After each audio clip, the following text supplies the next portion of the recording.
السلام عليكم ورحمة الله تعالى وبركاته. الحمد لله نحمده ونستعينه ونستغفره ونؤمن به ونتوكل عليه ونعوذ بالله من شرور أنفسنا ومن سيئات أعمالنا.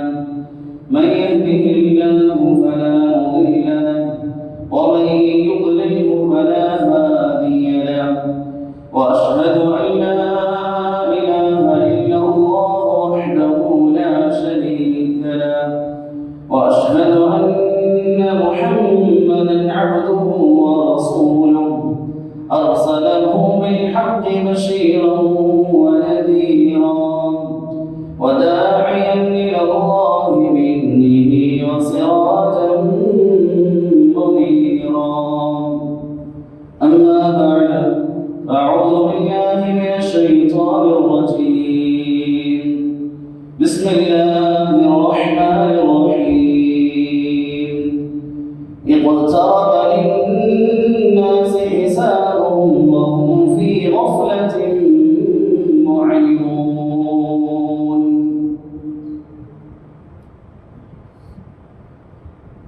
الله سبحانه وتعالى നമ്മുടെ ജീവിതത്തിൽ വന്നുപോയ മുഴുവൻ പാപങ്ങളും പുറത്തുനിന്ന് ഗ്രഹിക്കുമാറാകട്ടെ.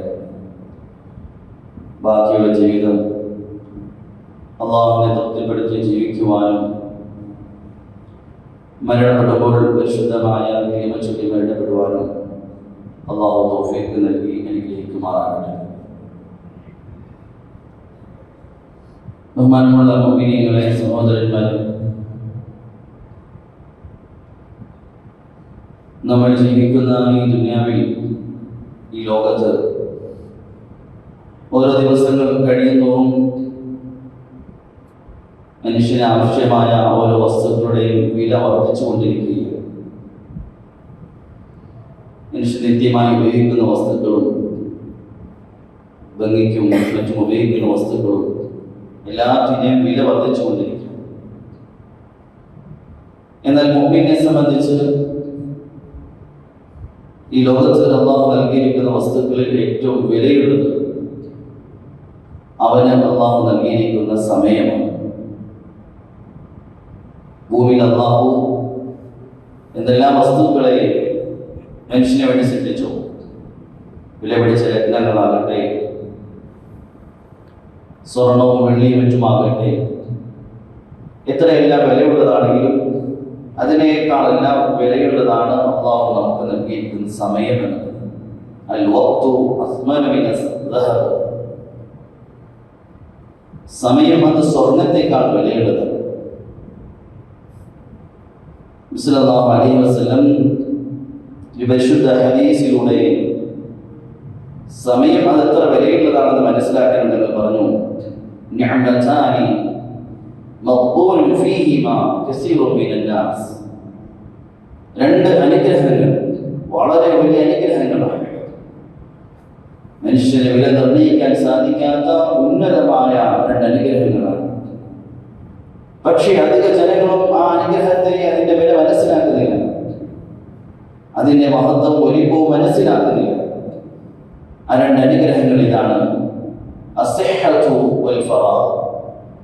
അള്ളാഹു മനുഷ്യന് നൽകുന്ന ആരോഗ്യവും രണ്ട് മനുഷ്യന് നൽകുന്ന ഒഴിവ് സമയവുമാണ്. ഭൂമിയിൽ എത്രയോ മനുഷ്യരാണ് ആരോഗ്യമുണ്ട് പക്ഷെ സമയമില്ല. എത്രയോ മനുഷ്യർ സമയമുണ്ട് പക്ഷെ ആരോഗ്യമില്ല. എന്നാൽ ഇത് രണ്ടും ലഭിച്ചവർ, ഭൂമിയിൽ സമയവും ആരോഗ്യവും ലഭിച്ചവർ ഏറ്റവും വലിയ ഭാഗ്യവാന്മാരാണ്. അള്ളാഹു ഏറ്റവും ഉയർന്ന അനുഗ്രഹം നൽകപ്പെട്ടവർ. സമയം ഇത്രയും വിലയുള്ള അനുഗ്രഹമാകാനുള്ള കാരണം ഏറ്റവും വേഗതയിൽ സഞ്ചരിക്കുന്ന ഒന്നാണ് സമയം എന്നത്. ആരെയും കാത്തു നിൽക്കാതെ, സമ്പന്നനെന്നോ പാവപ്പെട്ടവനെന്നോ ഒരു പരിഗണനയും ഇല്ലാതെ വേഗത്തിൽ സഞ്ചരിക്കുകയാണ്.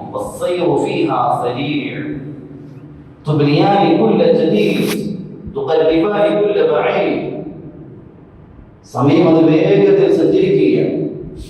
ദൂരത്തുള്ള കാര്യങ്ങളെ പെട്ടെന്ന് അടുത്തേക്ക് കൊണ്ടുവരികയാണ്. പുതിയ വസ്തുക്കളെ പഴയതാക്കുകയാണ്. വേഗത്തിൽ അത് മുന്നോട്ട് പോവുകയാണ്. ഷഫീർ റഹ്മത്തുള്ളാഹി അലൈഹി അദ്ദേഹത്തിന്റെ തഫ്സീറിൽ ഒരു ഐസ് കച്ചവടക്കാരൻ അദ്ദേഹത്തിന്റെ ചരിത്രം ഉദ്ധരിക്കുന്നു. ഒരു സാലിഹായ വ്യക്തി കമ്പോളത്തിൽ പോയപ്പോൾ ഒരു ഐസ് കച്ചവടക്കാരനെ ഉച്ച സമയത്ത് കമ്പോളത്തിൽ അദ്ദേഹം ഐസ് പിടിക്കാൻ വന്നിരിക്കുകയാണ്.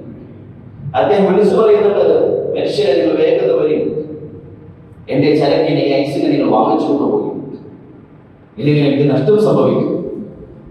നട്ടുച്ച സമയത്ത് വെയിലത്തിൽ അണിഞ്ഞുകൊണ്ടിരിക്കുന്നു. അദ്ദേഹം പറഞ്ഞു, ആ സാലിഹായ ആലിമായ മനുഷ്യൻ പറഞ്ഞു, ഈ ഐസ് കച്ചവടക്കാരനെ കണ്ടപ്പോൾ എനിക്ക് സൂറത്തുൽ അസ്ർ മനസ്സിലായി. ജീവിതത്തിന്റെ വ്യതയത്തിലാണ് മനസ്സിലായി.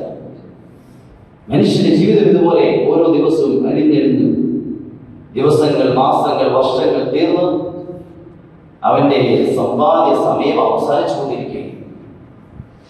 അതുകൊണ്ട് സമയം ഇത്ര വിലയുള്ളതാകാനുള്ള ഒന്നാമത്തെ കാരണം സമയം വേഗത്തിലാണ് പോകുന്നത്.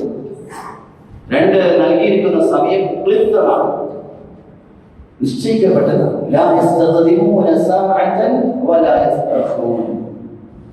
ഓരോരുത്തർക്കും അല്ലാഹു നിശ്ചയിച്ച സമയം വളരെ വ്യക്തമായി നിശ്ചയിക്കപ്പെട്ടതാണ്. ഒരു സെക്കൻഡ് കൂടുകയില്ല, ഒരു മാസം, ഒരു വർഷമോ അല്ല, ഒരു സെക്കൻഡ് പോലും കൂടുകയില്ല. ആ സമയത്തെ നീട്ടിത്തരാൻ പറ്റാൻ സാധിക്കുകയുമില്ല. ആരെല്ലാം പരിശ്രമിച്ചാലും ഒരു പക്ഷേ നാം ചെയ്യുന്ന ജോലി സ്ഥാപനത്തിൽ ജോലി സമയം നീട്ടിത്തരാൻ സാധിക്കും. പക്ഷെ ഒരു മനുഷ്യനും അതെത്ര വലിയ സമ്പന്നനാകട്ടെ, അധികാരമുള്ള വ്യക്തിയാകട്ടെ, ഒരാളുടെയും സമയത്തെ, ജീവിത സമയത്തെ നീട്ടാൻ സാധിക്കുകയില്ല. ലോകം അടക്കി ഭരിച്ച അലക്സാണ്ടർ അദ്ദേഹത്തിന്റെ മരണത്തിന് വസീയത്ത് ചെയ്ത ചില കാര്യങ്ങളിൽപ്പെട്ടതാണ്, എന്റെ ജനാസ ചുമക്കേണ്ടത് എന്നെ ചികിത്സിച്ച വൈദ്യന്മാരായിരിക്കും. ജനങ്ങൾക്ക് മനസ്സിലാക്കണം, ഇത്രയും വൈദ്യന്മാർ പരിശ്രമിച്ചിട്ടും ഈ മനുഷ്യന്റെ ജീവിതത്തെ നീട്ടാൻ സാധിച്ചില്ല, ആ മനുഷ്യന്റെ ജീവിതത്തെ പിടിച്ചെടുത്താൻ സാധിച്ചില്ല. ലോകത്താർക്കും നമ്മുടെ ജീവിതത്തെ സമയം നീട്ടിത്തരാൻ സാധിക്കില്ല. കൃത്യമായ സമയമാണ്. സമയത്തിന്റെ മറ്റൊരു പ്രത്യേകത, ഒരാൾക്കും അറിയുകയില്ല എത്ര ബാലൻസ് ഉണ്ട്, എത്ര സമയം ബാക്കിയുണ്ട്, നമ്മുടെ സമ്പത്ത് എത്ര ബാലൻസ് ഉണ്ട്, നമ്മുടെ ബാങ്കിൽ എത്ര അക്കൗണ്ട് ബാക്കിയുണ്ട്, നമുക്ക് ബാഹ്യമായ എന്തെല്ലാം വസ്തുക്കളുണ്ട്, നമുക്ക് എണ്ണാനും കൃത്യമാക്കാനും സാധിക്കും. പക്ഷേ നമുക്ക് എത്ര സമയം ബാക്കിയുണ്ട് ഒരാൾക്കും അറിയില്ല.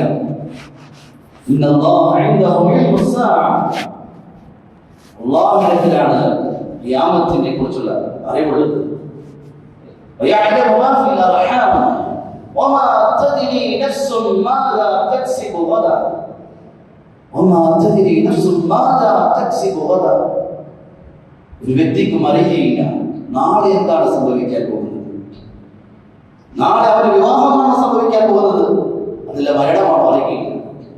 നാളെ അവന്റെ കച്ചവടമാണോ നടക്കാൻ പോകുന്നത്, അതിലെ മരണമാണ്. നാളെ അവന്റെ ഷോപ്പിന്റെ അല്ലെങ്കിൽ അവന്റെ വീടിന്റെ അതിന്റെ ആരംഭമാണ് സംഭവിക്കാൻ പോകുന്നത്, അതെല്ലാം മരണമാണ് അറിയുകയില്ല. അടുത്ത നിമിഷം എന്ത് സംഭവിക്കും ആർക്കും അറിയില്ല. എത്ര ജീവിതം ബാക്കിയുണ്ട്. ഒരു വലിയനോ, ഒരു രാജാവിനോ, ഒരു സമ്പന്നനോ, ഒരു ഫക്കീറിനോ ആർക്കും അറിയില്ല ഇനി എത്ര ജീവിതം ബാക്കിയുണ്ട്. സമയത്തിന്റെ മറ്റൊരു പ്രത്യേകത, നഷ്ടപ്പെട്ട് കഴിഞ്ഞാൽ ഒരിക്കലും തിരിച്ചു കിട്ടുകയില്ല.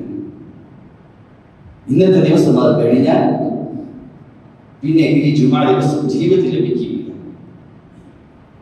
സമ്പത്ത് നഷ്ടപ്പെട്ടാൽ പിന്നെയും അവന്റെ പരിശ്രമങ്ങൾ കൊണ്ട് വീണ്ടും അവന് അതിനേക്കാൾ ഒരു സമ്പന്നനാകാൻ സാധിച്ചേക്കാം. രോഗിയായി ആരോഗ്യം നഷ്ടപ്പെട്ടാൽ പിന്നെയും അവന് ചികിത്സയിലൂടെ മറ്റോ വീണ്ടും ആരോഗ്യം തിരിച്ചെടുക്കാൻ സാധിച്ചേക്കാം. സമയം നഷ്ടപ്പെട്ടു കഴിഞ്ഞാൽ ഒരു പരിശ്രമത്തിൽ കൂടി പിന്നെ തിരിച്ചു കിട്ടുകയില്ല. ഹസൻ ബസ്രി റഹ്മത്തുള്ളാഹി തആല പറയുമായിരുന്നു, ഓരോ ദിവസവും മനുഷ്യനെ വിളിച്ചുണർത്തിക്കൊണ്ട് പറയുന്നുണ്ട്, അന യൗമുൻ ജദീദ് വഅലാ അമലിക ഷഹീദ് ഫതസവ്വത് മിന്നി ഫഇന്നി ലാ അഊദു ഇലാ യൗമിൽ ഖിയാമ. ഓരോ ദിവസവും മനുഷ്യനെ അറിയിക്കുന്നത് പുതിയ ദിവസമാണ്. ഈ ജുമാ ദിവസം ഇന്ന് അവസാനിച്ച ജീവിതത്തിൽ ഒരിക്കലും ലഭിക്കില്ല. ഓരോ ദിവസവും പുതിയതാണ്. ഈ ദിവസം പൂർത്തിയായ അസ്തമിച്ചു കഴിഞ്ഞാൽ ഖിയാമത്ത് നാൾ വരെ ഈ ദിവസം ലഭിക്കില്ല, കഴിഞ്ഞു. ഇത്രയും വിലയുള്ളതാണ് നമ്മുടെ സമയം. പക്ഷെ ജീവിച്ചിരിക്കുന്ന നമ്മളെ സംബന്ധിച്ച് നമുക്ക് ആർക്കും എത്ര സമയത്തിന്റെ മഹത്വവും അതിന്റെ പ്രാധാന്യവും പറഞ്ഞാൽ മനസ്സിലാവുകയില്ല. സമയത്തിന്റെ വില എത്രയാണ് നമുക്ക് മനസ്സിലാവുകയില്ല. സമയത്തിന്റെ വില മനസ്സിലാക്കണമെങ്കിൽ മരണപ്പെടാൻ വേണ്ടി കിടക്കുന്ന സക്കറാത്തിന്റെ അവസ്ഥയിൽ കിടക്കുന്ന മനുഷ്യനോട് ചോദിക്കണം. സക്കറാത്തിന്റെ അവസ്ഥയിൽ കിടക്കുന്ന മനുഷ്യൻ ചോദിക്കും, സമയത്തിന്റെ വില മനുഷ്യൻ മനസ്സിലായി. അതുകൊണ്ടാണ് അള്ളാഹു തആല പരിശുദ്ധ ഖുർആനിൽ പറഞ്ഞത് മരണസമയത്ത് അവന്റെ ആഗ്രഹം حتى إذا جاء أحدهم الموت قال رب ارجعون. മലക്കുൽ മൗത്ത് അവന്റെ റൂഹ് പിടിക്കാൻ വേണ്ടി അടുത്ത് വരുമ്പോൾ അവന് മനസ്സിലാവും സമയം എത്ര വിലയുള്ളതായിരുന്നു. ജീവിതത്തിന്റെ ഓരോ നിമിഷവും ഓരോ ദിവസവും ഓരോ ആഴ്ചയും ഓരോ വർഷവും എത്ര വിലയുള്ളതായിരുന്നു. ആ സമയത്ത് മനസ്സിലാവും. അവൻ പറയും റബ്ബി ർജിഊൻ, അതുകൊണ്ടൊന്നും എന്റെ ദുനിയാവിലേക്ക് മുടക്കി അല്പ സമയം കൊടുത്താണ്. ഒരാളും ഓരോ മരണപ്പെടുന്ന സക്കറാത്തിന്റെ അവസ്ഥയിൽ കൂടി കടന്നുപോയ ആരെല്ലാമുണ്ടോ ദുനിയാവിൽ, അവർക്കെല്ലാവർക്കും സമയത്തിന്റെ വില മനസ്സിലായിട്ടുണ്ട്. ഇനി ഒരു ദിവസം നമുക്കും വരും. നമ്മുടെ സക്കറാത്തിന്റെ അവസ്ഥ എത്തുമ്പോൾ നമ്മുടെ ഈ ദിവസങ്ങളുടെ എല്ലാം ഓരോ സെക്കൻഡിന്റെ വില നമുക്ക് മനസ്സിലാവും. രണ്ട് കബറിൽ കിടക്കുന്ന മനുഷ്യർ, അവർക്ക് മനസ്സിലായി സമയം എത്ര വിലയുള്ളത്, ഓരോ ദിവസവും എത്ര വിലയുള്ളത്. അബ്ദുല്ലാഹ് ബിൻ ഉമർ റളിയല്ലാഹു തആല അൻഹു ഒരു യാത്ര പോകുന്ന സമയത്ത് പുറത്തിരിക്കുന്ന AC ബുദ്ധിമുട്ടില്ലാത്ത ചെറുപ്പക്കാരെ കാത്തേക്കൊണ്ടിരിക്കും. പള്ളിക്കാരിൽ പുറത്ത് കേൾക്കുന്നില്ല, AC ബുദ്ധിമുട്ടില്ലാത്തവർ കാത്തുന്നില്ല. ജുമാ ദിവസം മുന്നിലേക്ക് വരും. അബ്ദുല്ലാഹ് ബിൻ ഉമർ റളിയല്ലാഹു തആല അൻഹു യാത്ര പോകുന്ന സമയത്ത് അദ്ദേഹം സ്ഥലത്ത് ഇറങ്ങി. അദ്ദേഹം 2 റക്അത്ത് നമസ്കരിച്ചു. അദ്ദേഹം വീട് വാഹനത്തിലേക്ക് കയറിയപ്പോൾ കൂട്ടുകാരൻ ചോദിച്ചു, എന്തിനായിപ്പോൾ നമസ്കരിച്ചു, എന്താണ് നമസ്കരിച്ചത്? അദ്ദേഹം പറഞ്ഞു, നിങ്ങൾ ഖബർ കാണുന്നില്ല. ഞാൻ യാത്ര ചെയ്യുമ്പോൾ വാഹനത്തിരിക്കുമ്പോൾ ആ ഖബർ കണ്ടു. ഉടനെ ചിന്ത വന്നു, ഇപ്പോൾ ആ ഖബറിൽ കിടക്കുന്ന മനുഷ്യൻ ചിന്തിക്കുന്നുണ്ടാകും, ആഗ്രഹിക്കുന്നുണ്ടാകും 2 റക്അത്ത് നമസ്കരിക്കാൻ സാധിച്ചിരുന്നെങ്കിൽ. പക്ഷെ മനുഷ്യൻ സാധിക്കില്ല. എന്നെ കൂടി ഇപ്പോൾ സാധിക്കും, എനിക്ക് അവസരമാണ്, അതുകൊണ്ട് ഞാൻ 2 റക്അത്ത് നമസ്കരിച്ചു. നമ്മുടെ പള്ളിയുടെ പള്ളിക്കാട്ടിൽ ഖബർസ്ഥലം കിടക്കുന്ന ഓരോ ഖബറാളികളും ചോദിച്ചാൽ അവർക്ക് വർഷത്തിന്റെ വില മനസ്സിലായി, മാസത്തിന്റെ വില മനസ്സിലായി, ആഴ്ചയുടെ വില മനസ്സിലായി, ദിവസത്തിന്റെ വില മനസ്സിലായി, ഓരോ സെക്കൻഡിന്റെ വില മനസ്സിലായി. പക്ഷെ അവരുടെ അവസരങ്ങൾ സമയം തീർന്നു പോയി. ഇനി നാളെ അക്ഷരങ്ങളിൽ നമ്മളെത്തും. അന്ന് നമുക്ക് മനസ്സിലാകും അല്ലാഹു ഈ സമയം എത്ര വിലയുള്ളതായിരുന്നു. വഹും യസ്തരിഖൂന ഫീഹാ റബ്ബനാ അഖ്രിജ്നാ നഅമൽ സാലിഹൻ ഗൈറ അല്ലദീ കുന്നാ നഅമൽ അവലം നുഅമ്മിറുകും മാ യതദക്കറു ഫീഹി മൻ തദക്കർ വജാഅകും നദീർ. നരകത്തിൽ കിടന്ന് വിളിക്കും, വഹും യസ്തരിഖൂന ഫീഹാ, അട്ടഹസിച്ച ശബ്ദത്തിൽ വിളിക്കും, റബ്ബനാ, ഞങ്ങളുടെ രക്ഷിതാവേ, അഖ്രിജ്നാ, ഞങ്ങൾ ഒന്ന് ദുനിയാവിലേക്ക് ഒന്ന് മടക്കിയാക്കി, ഒന്നുകൂടി അവർ അവസരത്താ, ഒന്നുകൂടി ജീവിക്കാൻ ഒരു അവസരത്താ, ഒരു സമയത്താ, സന്ദർഭത്താ. എന്തിനാണ് എപ്പോ സമയം കൂടി കിട്ടിയിരുന്നെങ്കിൽ ഞങ്ങൾ സൽക്കർമ്മങ്ങൾ ചെയ്യാമായിരുന്നു. അല്ലാഹു തആല ചോദിക്കും, അല്ലെങ്കിൽ അവന്റെ മലക്കുകൾ ചോദിക്കും, അവലം നുഅമ്മിറുകും മാ യതദക്കറു ഫീഹി മൻ തദക്കർ. അവലം നുഅമ്മിറുകും, നിങ്ങൾക്ക് ഞാൻ ഒരു ആയുസ് തന്നിരുന്നില്ലേ? ഞാൻ പെട്ടെന്ന് നിങ്ങളെ കൊണ്ടുവരികയല്ലേ ചെയ്തത്.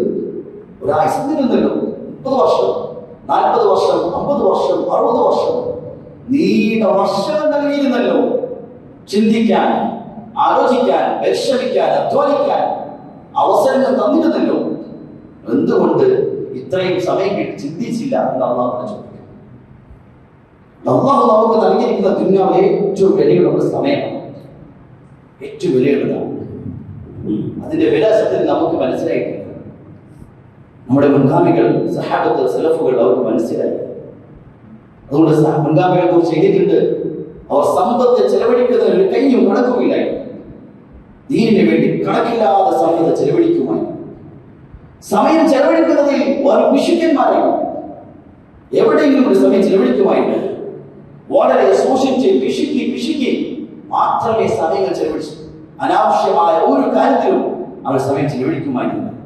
ആമിർ ഇബ്നു അബ്ദുൽ ഖൈസ് റഹ്മത്തുള്ളാഹി തആല അലൈഹിയോട് പറഞ്ഞു, എനിക്ക് സംസാരിക്കാം. അദ്ദേഹം പറഞ്ഞു, സംസാരിക്കാം, പക്ഷേ നീ സൂര്യനെ പിടിച്ചു നിർത്താണെങ്കിൽ ഞാൻ സംസാരിക്കാതിരിക്കും.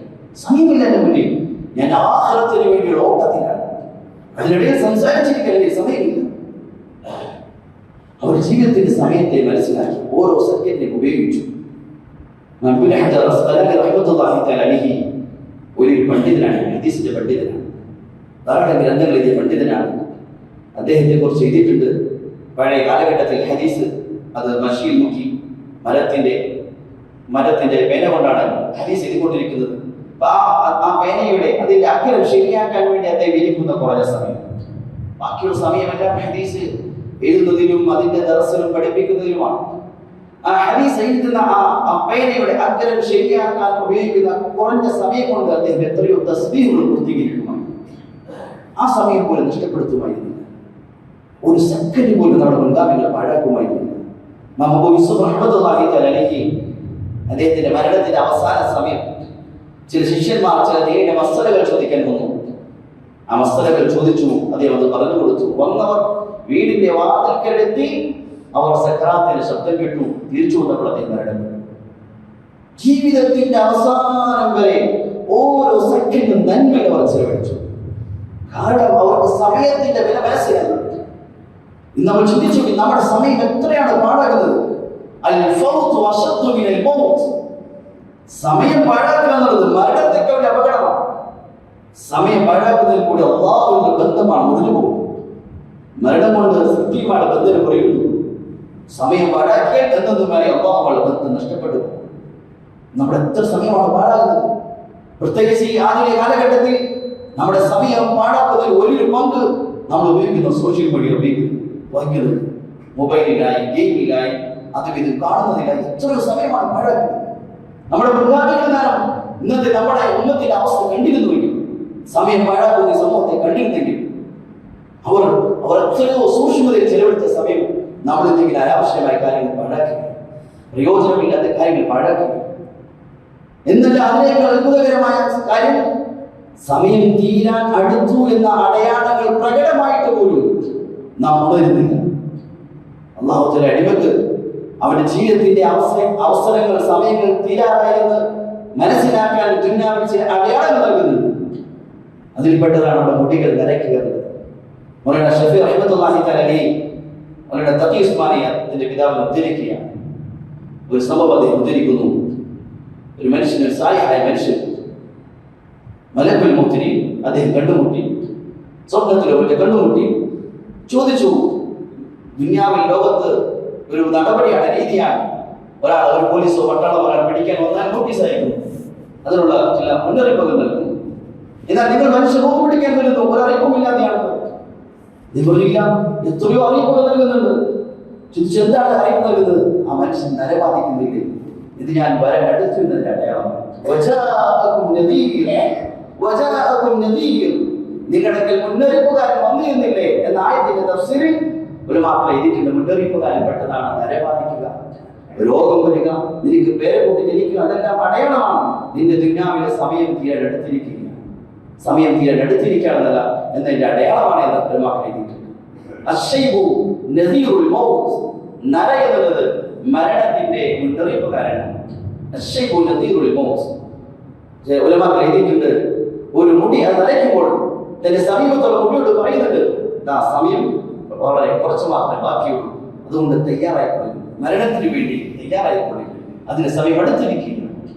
ദാവൂദ് നബി അലൈഹിസ്സലാത്തു വസ്സലാം അദ്ദേഹം മലക്കുൽ മൗത്തിനെ പറഞ്ഞു, മലക്കുൽ മൗത്തേ, നീ എന്റെ റൂഹിനെ പിടിക്കാൻ വരുമ്പോൾ നീ എനിക്ക് ചില അടയാളങ്ങൾ നൽകണം, ഒരു അറിയിപ്പ് നൽകണം, മരണത്തെ കുറിച്ച് അറിയിപ്പ് നൽകണം, സമയമായി. മലക്കുൽ മൗത്ത് പറഞ്ഞു, അതെ, നിങ്ങൾ നബിയാണ്, തീർച്ചയായും നിങ്ങൾക്ക് മരണം അടുത്ത് അടയാളം തന്നിട്ടേ നിങ്ങൾ റൂഹ് പിടിക്കുക. പക്ഷെ ആ സമയമായി. മലക്കുൽ മൗത്ത് റൂഹ് പിടിക്കാൻ വന്നു. ചോദിച്ചു, നിങ്ങൾ പറഞ്ഞതല്ലേ മലക്കുൽ മൗത്ത് റൂഹ് പിടിക്കാൻ വരുന്നതിന് മുമ്പ് ഞാൻ നബിയാണ്, അതുകൊണ്ട് എനിക്ക് ചില അടയാളങ്ങൾ നൽകിയിട്ട് റൂഹ് പിടിക്കുകയുള്ളൂ. അടയാളങ്ങൾ തന്നിരുന്നല്ലോ. നീ ചോദിച്ചു എന്ത് അടയാളമാണ്? നിങ്ങളുടെ മുടി നരച്ചില്ലേ ദാവൂദ്? അത് അല്ലാഹു നൽകിയ അടയാളമാണ്.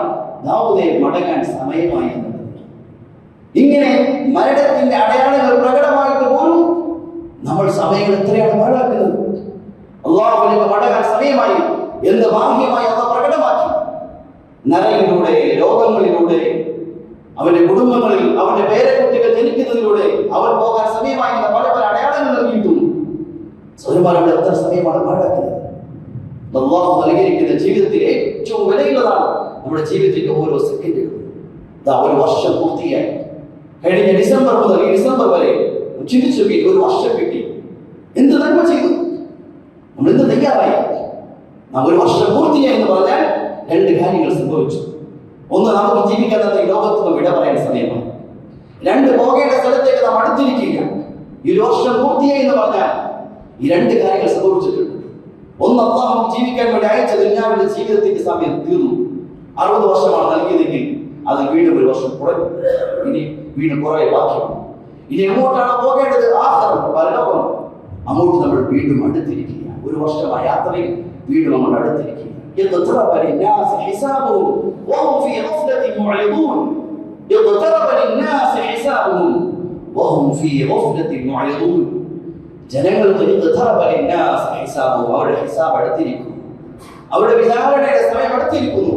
പക്ഷേ മനുഷ്യന്റെ അവസ്ഥ وهم في غفلة معرضون. അവരാണെങ്കിൽ അശ്രദ്ധയിലാണ്, അലസതയിലാണ്, മറ്റു പല കാര്യങ്ങളും ജോലിയായിരിക്കുകയാണ്. സഹാബാക്കളുടെ സഹാബി അദ്ദേഹം തന്റെ വീടിന്റെ ഭിത്തി നന്നാക്കിക്കൊണ്ടിരിക്കുമ്പോൾ മറ്റൊരു സഹാബി സമീപത്തോട് കടന്നുപോയി. അപ്പൊ അദ്ദേഹത്തെ വിളിച്ച് ഈ വീടിന്റെ ഭിത്തി നന്നാക്കുന്ന സഹാബി ചോദിച്ചു, ഇന്ന് ഖുർആനിൽ ഏത് ആയത്താണ് ഇറങ്ങിയത്? ഈ നിബിധങ്ങൾക്ക് വരികയില്ലേ? നിബിധങ്ങൾക്ക് ഏത് ആയത്താണ് ഇറങ്ങിയത്? അദ്ദേഹം പറഞ്ഞു, ഇത് നിബിധങ്ങൾക്ക് ഇറങ്ങിയ ആയത്ത് ഇതാണ്. മനുഷ്യന്റെ ഹിസാബിന്റെ വിചാരണയുടെ സമയം അടുത്തിരിക്കുകയാണ്, ആയത്ത് ഇറങ്ങിയിരിക്കുന്നു. ഇത് കേട്ട മാത്രമല്ല സഹാബി അന്ന് ജോലിയിൽ നിന്ന് അത് കൈ കുടഞ്ഞുകൊണ്ട് മാറുകയും എങ്കിൽ പിന്നെ ഞാൻ എന്തിനാണ് ഇതിന്റെ പുറകെ പോകുന്നത് പറയും. അദ്ദേഹം ആഹ്റത്തിൽ തയ്യാറായി മടങ്ങുകയും ചെയ്തു. നമ്മുടെ ഒരു വർഷം പൂർത്തിയായി എന്ന് പറഞ്ഞാൽ നമ്മുടെ ആഹ്റത്തിലേക്കുള്ള യാത്ര വളരെ അടുത്തു. അമൽ ചെയ്യാനുള്ള ഒരു വർഷത്തെ അവസരം തീർന്നു. അതുകൊണ്ട് ഇനി രണ്ട് കാര്യങ്ങൾ നമ്മുടെ മുന്നിലുണ്ട്. ഒന്ന്, നമ്മുടെ ആഹ്റത്തിനെ കുറിച്ച് നമ്മൾ കഴിഞ്ഞ ഒരു വർഷം, കഴിഞ്ഞ ഡിസംബർ മുതൽ ഈ ഡിസംബർ വരെ ഒരു വർഷം അത് എങ്ങനെയായിരുന്നു എന്ന് ആലോചിക്കും. ഇനി ഒരു വർഷം പൂർത്തിയായി. ഇത്രയും വർഷം, എത്രയോ സെക്കൻഡുകളാണ് വർഷം എന്ന് പറഞ്ഞാൽ. ഇത്രയും സെക്കൻഡുകൾ കൊണ്ട് എത്ര നന്മ ചെയ്തു, എത്ര തിന്മ ഞാൻ സമ്പാദിച്ചു. ഇനി ഒരു വർഷത്തെ കുറിച്ച് ചിന്തിക്കണം. എത്ര തിന്മ സമ്പാദിച്ചു. ഒരു മുപ്പിൻ അവന് മുന്നിൽ എപ്പോഴും ചിന്തയായിരുന്നു. ഹസൻ ബസ്രി റഹ്മത്തുള്ളാഹി പറയുന്നുണ്ട്, മുപ്പിൻ അവൻ ഓരോ ദിവസവും എണീക്കുമ്പോഴും അവന് മുന്നിൽ ഒരു ഭയം ഉണ്ടാകും. കഴിഞ്ഞു പോയ പാപത്തെ കുറിച്ച്. അൽ മുഅ്മിനു ബൈന മഖാഫതൈൻ, അൽ മുഅ്മിനു ബൈന മഖാഫതൈൻ ബൈന അജ്രി ഖദ് ഖദാ ലാ യദ്രി മല്ലാഹു സാനിഉ ബി. ഒരു മുഅ്മിൻ എപ്പോഴും കഴിഞ്ഞു പോയ തന്റെ ഒരു വർഷത്തെ കുറിച്ച്, ആയുസ്സിനെ കുറിച്ച് ചിന്തയില്ല. അല്ലാഹു എന്ത് തീരുമാനമെടുക്കാം? എത്രയോ തെറ്റുകൾ എന്റെ കണ്ണുകൊണ്ട്, എന്റെ നാവ് കൊണ്ട്, എന്റെ ചെവി കൊണ്ട്, ഏതെല്ലാം തിന്മകളിലായി എന്റെ സമയം ചെലവഴിച്ചു. അതിനെക്കുറിച്ച് അല്ലാഹുവിനെ ചോദിച്ചാൽ എന്ത് മറുപടി പറയും? കഴിഞ്ഞ ഒരു വർഷത്തെ ജീവിതത്തെ കുറിച്ച് കണക്കെടുക്കണം. എന്നിട്ട് അല്ലാഹുവിനെ പശ്ചാത്തലിക്കും.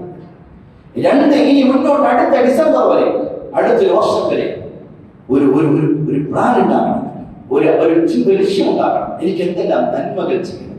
മുഅ്മിൻ അങ്ങനെയാണ്. അത് ജീവിതത്തിന്റെ എവിടെയും അതിന് മാനേജ്മെന്റ്, അതിനൊരു ക്രമീകരണം ഉണ്ടാകും. എങ്ങനെ ഉപയോഗിക്കണം എന്റെ ഒരു വർഷം, ഏതെല്ലാം നന്മകൾ ചെയ്യണം. ഒരുപാട് അല്ലാഹു നൽകിയിരിക്കുന്ന സമയം ഇത് വിലയുള്ളതായി മാറുന്നത് ആ സമയത്തിൽ നന്മകൾ നിറയ്ക്കപ്പെടുകയാണ്. കാര്യം മാത്രം പോലെയാണ്. അതിലേക്ക് എന്ത് നിറയ്ക്കുന്നു അതാണ് അതിനെ വിലയുള്ളതാക്കി മാറ്റുന്നത്. ഈ സമയം നന്മയിലേക്ക് ചെലവഴിച്ചാൽ നമ്മുടെ സമയം വിലയുള്ളതായി മാറും. സഹാബാക്കൾ, മുൻഗാമികൾ അവരുടെ ദിവസങ്ങളെയും സെക്കൻഡുകളെയും നന്മയിൽ നിറച്ചു. അബൂബക്കർ റളിയല്ലാഹു തആല സഹാബാക്കളും സുബഹി നമസ്കരിക്കാൻ പള്ളിയിൽ വന്നു. സുബഹി നമസ്കാരം കഴിഞ്ഞപ്പോൾ നബി തങ്ങൾ തിരിഞ്ഞു നിന്ന് ചോദിച്ചു, ഇന്ന് നോമ്പെടുത്തവർ ആരാണ്? അബൂബക്കർ പറഞ്ഞു, ഞാൻ നോമ്പെടുത്തിട്ടുണ്ട്. ഇന്ന് രോഗിയെ സന്ദർശിച്ച ആരാണ്?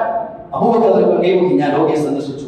ഇന്ന് മിസ്കീനെ ഭക്ഷിപ്പിച്ചതാണ്. അപ്പോഴും അബൂബക്കർ റളിയല്ലാഹു അൻഹു ഞാൻ മിസ്കീനെ ഭക്ഷിപ്പിച്ചു. സുബഹിയുടെ നമസ്കാരത്തിൽ എത്തിയിട്ടുള്ളൂ, എത്രയോ നന്മകൾ ചെയ്തു കഴിഞ്ഞു. അവരുടെ പ്രഭാതം തന്നെ നന്മകൾ കൊണ്ട് തുടങ്ങി. അപ്പോൾ അവർ ആ ദിവസത്തിന്റെ അന്ത്യം എത്തിയപ്പോഴും എത്രയോ നന്മകളായിട്ടുണ്ടാകും. എന്നാൽ നമ്മൾ ചിന്തിച്ചു, നമ്മുടെ ഒരു വർഷം പൂർത്തിയായി. നമ്മൾ ആലോചിച്ച് നോക്കി, ഈ ഒരു വർഷം കൊണ്ട് എത്ര നന്മ ചെയ്തു, എത്ര തിന്മ ചെയ്തു. അതുകൊണ്ട് ഒരു വർഷം പൂർത്തിയായി എന്ന് പറഞ്ഞാൽ ഒരു മുമ്പിൽ സന്തോഷിക്കുകയില്ല, മുമ്പിൽ ചിന്തയുണ്ടാകും, ആലോചനയുണ്ടാകും, മുന്നോട്ടുള്ള ജീവിതത്തെ കുറിച്ച് ഒരു പ്ലാൻ ഉണ്ടാകും, ഒരു അസൈൻ ഉണ്ടാകും, ലക്ഷ്യമുണ്ട്. മാത്രമല്ല, നമ്മൾ പ്രവേശിച്ചു വന്നിരിക്കുന്ന മാസം റജബിന്റെ മാസമാണ്, പരിശുദ്ധമായ മാസമാണ്, ബഹുമാനിക്കേണ്ട മാസമാണ്. ഇബ്നു റജബ് ഹംബലി റഹിമത്തുള്ളാഹി അലൈഹി പറയുന്നു, അസ്സഈദു മൻ ഇഖ്തനബ ബിശ്ശഹരി വൽ അയ്യാം. ഭാഗ്യവാൻ എന്ന് പറഞ്ഞാൽ ആ സന്ദർഭവും അവസരവും അല്ലാഹു ചില സീസണുകൾ നൽകുമ്പോൾ, ആഖിറത്തിന്റെ അമലുകളുടെ സീസണുകൾ നൽകുമ്പോൾ അതിനെ മുതലെടുക്കുന്നവരാണ് ബുദ്ധിമാൻ, വിജയിതവൻ. മുഅ്മിനെ സംബന്ധിച്ച് റജബ്, ശഅബാൻ, റമദാൻ പരിശുദ്ധമായ ഒരു അമലുകളുടെ ആഖിറം സമ്പാദിക്കാനുള്ള ഒരു സീസൺ വന്നിരിക്കുക. ഒരു കച്ചവടക്കാരന് ഓണത്തിന്റെയും ക്രിസ്മസിന്റെ കച്ചവട സീസൺ വരുന്നത് പോലെ അതിനേക്കാൾ ഉപരിയായി ഒരു മുഅ്മിനെ സംബന്ധിച്ച് ഇനി ഒരു 3 മാസം, റജബ്, ശഅബാൻ, റമദാൻ, 3 മാസം അവൻ പതിയെ അവന്റെ ബാഹ്യമായ ദുനിയാവിലെ കാര്യങ്ങളിൽ നിന്ന് ഒഴിവായി ആഖിറത്തിന് വേണ്ടി വാരി കൂട്ടാൻ വേണ്ടി തയ്യാറാകുന്ന സമയമാണ്. അതുകൊണ്ട് പരിശുദ്ധമായ റജബ് മാസത്തിലെത്തി ഇതിന്റെ ഓരോ ദിവസങ്ങളെയും സെക്രട്ടറികളെ ബഹുമാനിക്കുകയും അമലുകൾ കൊണ്ട് നിറയ്ക്കേണ്ട സമയമാണ്. അള്ളാഹു നമുക്ക് ഉണരാനും അമലുകൾ കൊണ്ട് നമ്മുടെ സമയത്തെ നിറയ്ക്കാനും ഭാഗ്യം നൽകി അനുഗ്രഹിക്കുമാറാകട്ടെ. വാഹിറു ദുആഇ അൽഹംദുലില്ലാഹി റബ്ബിൽ ആലമീൻ.